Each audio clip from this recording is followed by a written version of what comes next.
Well, I suppose with 5 children, it is a relatively big family in society now, and we do get a lot of friends who would say, "Oh, it's very difficult," or "It's hard work," and all that. But I always try to emphasise that the work is nothing compared to the treasure of each child. My friends always agree that every child is such a treasure, So then I talked to them about cheerfulness and working, because without cheerfulness, the family life would just be a disaster.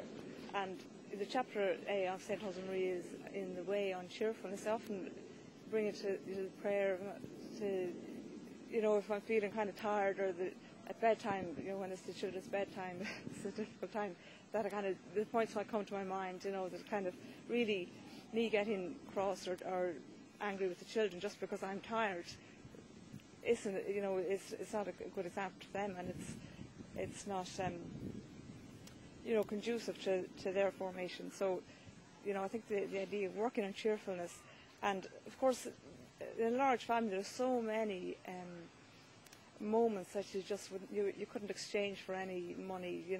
The funny things and the games. Or in the summertime, we have a trampoline in the garden, and sometimes the whole family goes on it. And the bigger the family, I'm sure our neighbours, I don't know what they think we're up to, but they laughing, and all the different age groups, and the big ones minding the little ones, and there's so many opportunities for happy memories, and even for the children to learn about generosity and so on. And I think 2 of the girls, the eldest is 10 and the next one is 9. They've commented that teachers in school have commented to them how much they love each other. So I hopefully that the idea that the love generated within the family is something that maybe stands out. I think.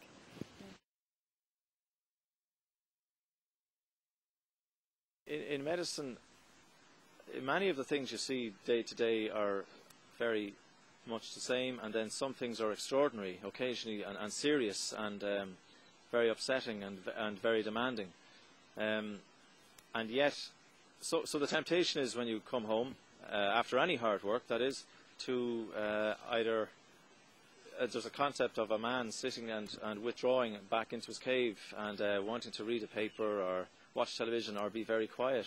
And yet at the same time, that particular moment is perhaps when your spouse and your children haven't seen you for several hours and they want to talk to you, and it's fortunate to be in that position. So the effort required there to give your children the full attention that that they deserve at that time, again, that image of St. Joseph is very good.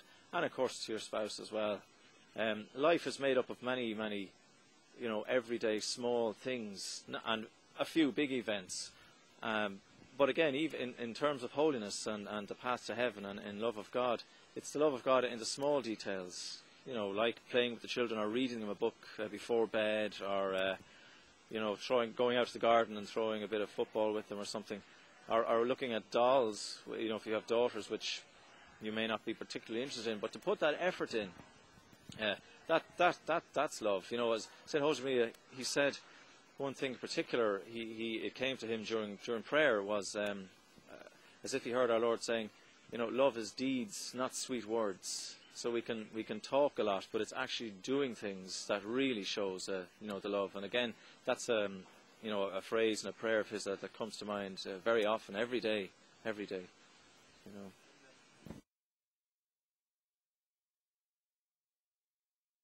Well, I think the idea that St. Josemaría said about your spouse being the path to heaven, and the children are the mother's path to heaven and the father's path to heaven.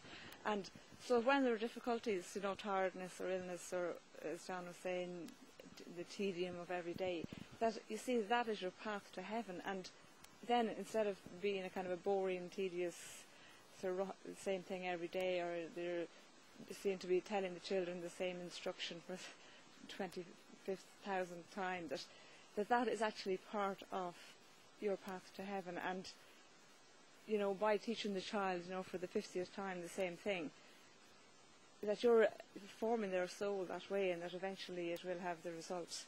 And also I think what he always spoke about, cheerfulness, you know, and keeping the marriage young, you know, to look at each other the same way as you did when you were dating.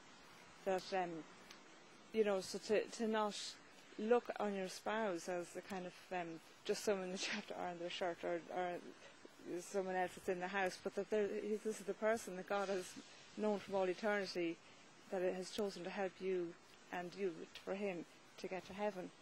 And you know, to let the children know that, you know, that all of this and the family is all part of God's plan, you know, and God's plan is always the best, better than anything we can plan or anything we can imagine.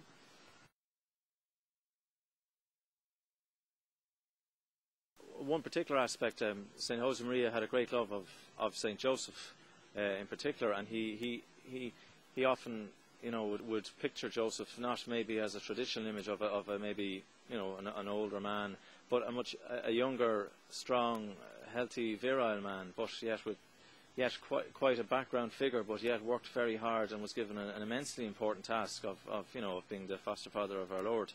So again, I mean, I could, you know, take from that teaching and try to apply to myself, that I am to be the Saint Joseph to my children, and again to work away hard and silent and do you know, hopefully a very as good a job I can do of that. So that's one specific thing that's been very helpful for me.